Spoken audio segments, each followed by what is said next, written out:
አዳኛ ቲክቶክ ላይ ስለሷ የሰማነው ጥቂቱን ብቻ ነው። ከነገረችን ከምናየው በላይ ነው የተፈተነችው። አፍናን ጧት ካንሰር እንዳለባት ሰምታ ከሰዓት ከሁለት ልጆቿ አባት ጋር ተፋታለች። አፍናን በፊት አመስጋኝ አይደለች።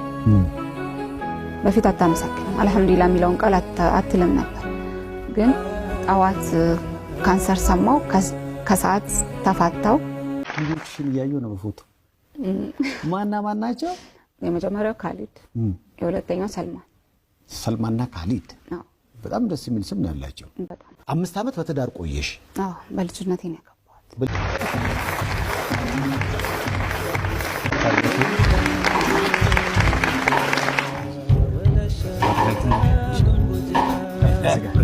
فمن شرح الله صدره للإسلام فهو على نور من ربه የሰው ልጅ አትፈትነኝ ሳይሆን ፈተናውን የምንቋቋምበት አቅም ስጠኝ ብሎ ነው ዱዓ ሊያደርግ የሚገባው የሚለውን አባባል አፍናን ኖረዋለች።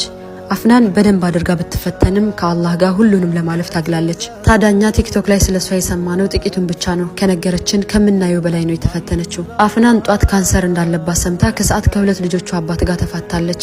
በአንድ ቀን ውስጥ ነው ይህ ሁሉ የሆነባት። በተደጋጋሚ ለሕክምና እርዳታ ጠይቃ አጥታለች። ምርመራ አድርጋ የካንሰሩ ሁኔታ ያዩ ዶክተሮች ከዚህ በኋላ ወደ ህንድ አትምጣ፣ እዛው ብትሞት ይሻላታል ብለዋታል። ከእግሯ በተጨማሪ ከ2 ዓመት በፊት በዚሁ ካንሰር የተነሳ ግማሽ ሳምባዋ ተቆርጦ ተወግዷል። ታዲያ ከ3 ወር በላይ በህይወት አትቆይም መባሏ እናቷ፣ እህቶቿ፣ ጓደኞቿ ቁጭ ብለው መሞቷን ሲጠባበቁ ነበር። እሷ ግን አልሞትም እመኑኝ እያለች ስትከራከራቸው ነበር። እንዲህ የተማመንኩት ጤነኛ በሆንኩበት ሰዓት ያላመሰገንኩትን አላህ ከህመሜ በኋላ በጣም በመቅረቤ የሚል ነበር መልሷ። እውነት ለመናገር ሰይፉ በዚህ ልክ ተመስጦ እንግዳውን ሲሰማ በቻለው ሁሉ ሲያበረታታ አይቼው አላውቅም።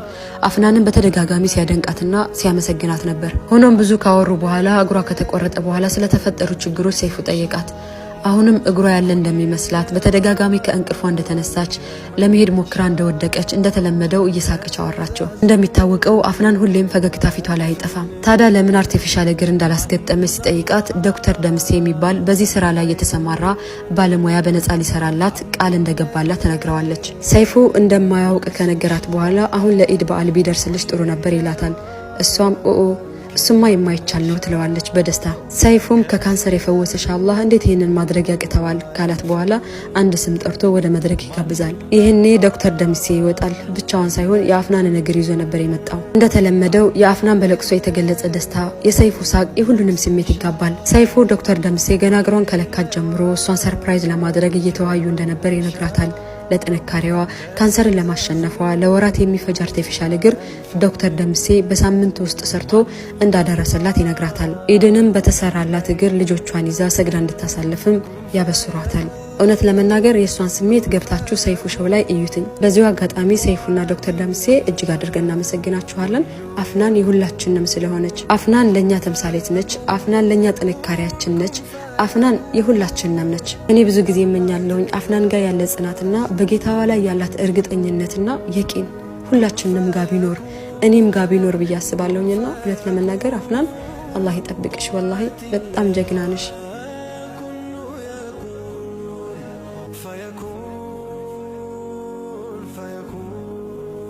አፍናን በፊት አመስጋኝ አይደለች። በፊት አታመሰግን አልহামዱሊላህ የሚለውን ቃል አትልም ነበር። ግን ጣዋት ካንሰር ሰማው ከሰዓት ተፋታው። አይ በቃ ይሄ ነገርማ ፈተና ነው፣ ፈጣሪ እየፈተነኝ ነው። ስለዚህ ይሄንን ማልፎ አልহামዱሊላህ እያመሰገንኩ ካልሆነ እየተደራረበ ሊመጣብኝ ነው አልኩና ከዛን በጣም ማመስገን ስጀምር ወደ ፈጣሪ ስጠጋ ጥንካሬውን እየመጣ አልহামዱሊላህ።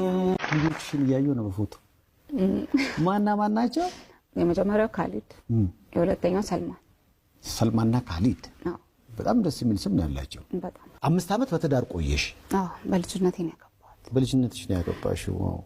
ግን ደግሞ የሰማሁት አሳዛኝ ነገር እውነት ይሁን ውሸት አላውቅም፣ የጧት ካንሰር እንዳለሽ ተነግሮሽ ከሰዓት በኋላ ፍርድ ቤት ጉዳይ ነበረሽ። ሁለቱን ስሜት ማስተናገድ በጣም ከባድ ይመስለኛል። በጊዜው በጣም ከብድ ነበር። በጊዜው ይከብዳል። አሁን ላይ ጠንክሬ እዚህ በቃው እንጂ በሰዓቱ በጣም አንገቴን የደፋውበት ታይም ነበር። ልጆቼንም እንደዛው ስንት ልጆች አፈራችሁ? 2 አልহামዱሊላህ። ነገሮች ወደ ቀበ ፍቅር የመደምደም እድላቸው የጠበበው ለምንድን ነው? ምክንያቱም ወደ ፍቺ ካንቺ ጋር መፋታት ይከብዳል ብዬ አይ አንዳንዴ ያላ አለመግባባት ተፈጥሮ ነው። አልহামዱሊላህ በዛን ታይም ደግሞ እሱም ልጆቹን ተቀብሎ እኔ ያሳድገልሻለሁ አንቺ ታከሚያለኝ። ጥሩ አባት አላቸው። ስለዚህ ባለቤትሽ በፍቺ ጋብቻው ይደምደም እንጂ ለልጆችሽ ጥሩ አባት ነው። ዋው ጥሩ ሰው ማግኘት ራሱ ደስ ይላል። ራስቸው ምናምን ከባስ እንደወረድኩኝ ተኝቼ ነበር ባስ ውስጥና ወደኩኝ። ደረጃ ወጣለሁ ብዬ እቺን ቀኝ እግር አስቀድመዋለሁ ስል ወደኩኝ። አለን እንግዲህ አልহামዱሊላህ። አሁን ከየቱ ጋር ነው የተቆረጠው እግርሽ? ይቅርታ ይሁን ከዚያው አሉ እኮ አይደል?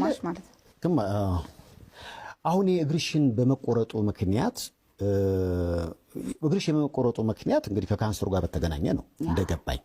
በመቆረጡ ወደ ሌላ የሰውነትሽ ክፍል ሊሰራጭ የሚችለው የካንሰር ሴል ሙሉ ለሙሉ ተወግዷል ማለት ይቻላል? ሳምባይም እንደዛው ተቆርጧል። ቀኙ ፓርቲ ተቆርጧል። የዛሬ 2 ዓመት ከምናምን ህንድ በነበርኩበት ሰዓት እግሬን ሴፍ ለማድረግ በሄድኩበት ሰዓት ይሄ የማየው በፎቶ ላይ የተቆረጠው የሳምባሽ አካል ነው። አልহামዱሊላህ። እውነቱን ለመናገር በጣም ጠንካራና ጽኑ ነች። አይዞሽ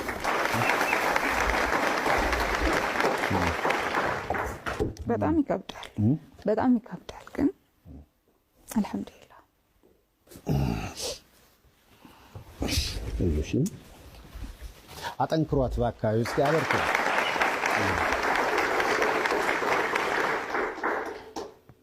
ምናልባት አንቺ ላይ ስላጋጠመ ነው ከጉበት ጋር በተገናኘ እንደዚህ አይነት ችግር ሲያጋጥም የተበላሸው የጉበት አካል ክፍል ሲቆረጥ የመተካት ባህሪ አለው።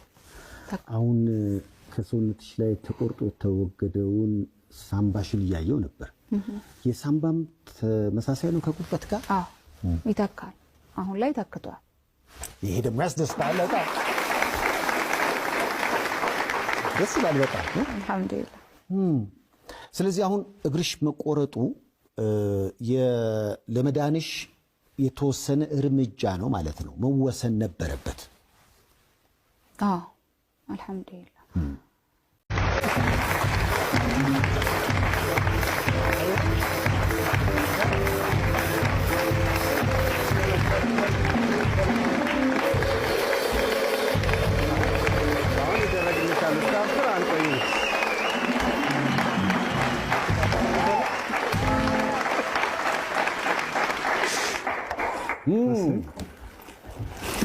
ዶክተር እንዴት ነህ? ሰላም ነው ወይ? እግዚአብሔር ይመስገን። እኔን ሁሉ አስለቀስከኝ እባክህ። አሁን ቁጭ በል እስኪ።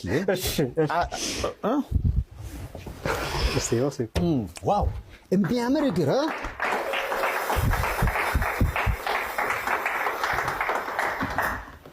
ምን እንዳረጋት ዶክተር ደምስ ብታውቁ። ሲለካት እስኪ ባሳለፍነው ሳምንት ተለካና ተሰርቶ ለማለቅ በጣም ረጅም ጊዜ እንደሚወስድ ነው እሷ የምታውቀው። እና አይዞሽ ስትለኪ ነው አይደል? ትላንት ራሱ ቤት መጥቶ ለክቶኛል እና አይቻልም ብለኛል። እሷ በጣም በረጅም ጊዜ እንደሚሆን ነው የምታውቀው። ግን ለአላህ የሚሳነው ነገር የለም። ይኸው በአንድ ቀን ደረሰ። በጣም ለዶክተር ለምሳ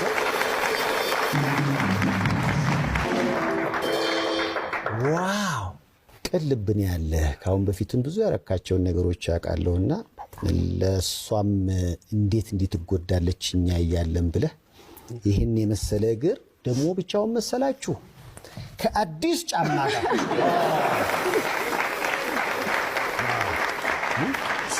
ጋር በጣም ደስ ይላል።